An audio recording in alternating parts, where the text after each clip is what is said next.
Welcome to the Hamstrings hands-on video. Our first step in releasing the hamstrings is the 50. So we're going to start by going from the dock of the tail all the way down to the beginning of the hind limb. And you can use both hands or one hand depending on what is most comfortable for you. And definitely play with your speed. This is an area that some horses love it really slow and others like it faster. You're just going to follow the muscle all the way down from the dock of the tail to the hind limb. And you're using very little pressure as if you are petting a dog. And after 50 strokes, when you're ready to move on, we go into step 2, which is lines.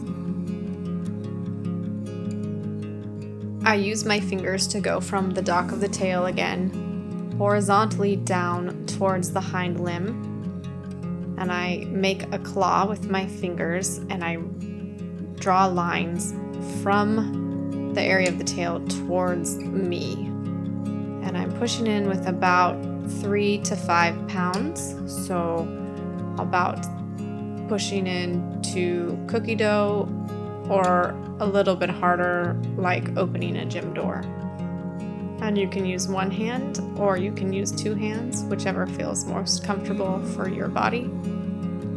And again, I try to really focus on my breath and continuing to do a very steady rhythm. I find that horses respond really well to a consistent rhythm with this stroke.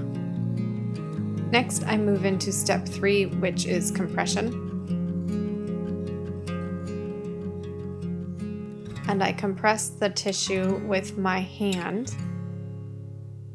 I'm using about 5 pounds of pressure as I work my way from the dock of the tail down to the hind limb.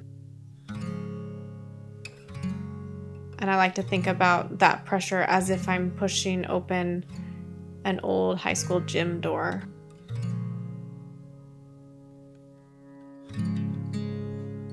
And again, I try to focus on my breath and on the rhythm that I am doing with the compressions and keeping the rhythm very consistent. And when I'm ready to move on, I go to step 4, which is percussion.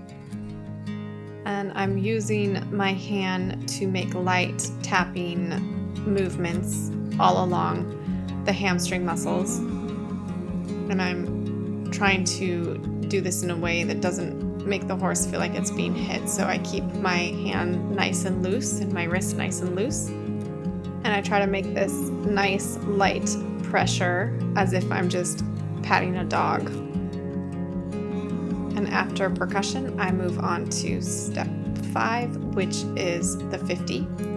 And that is our closing step. And I just use my hands to slowly go from the dock of the tail all the way down to the hind limb. And even though this is the closing step, I still try to focus a lot on my own breath.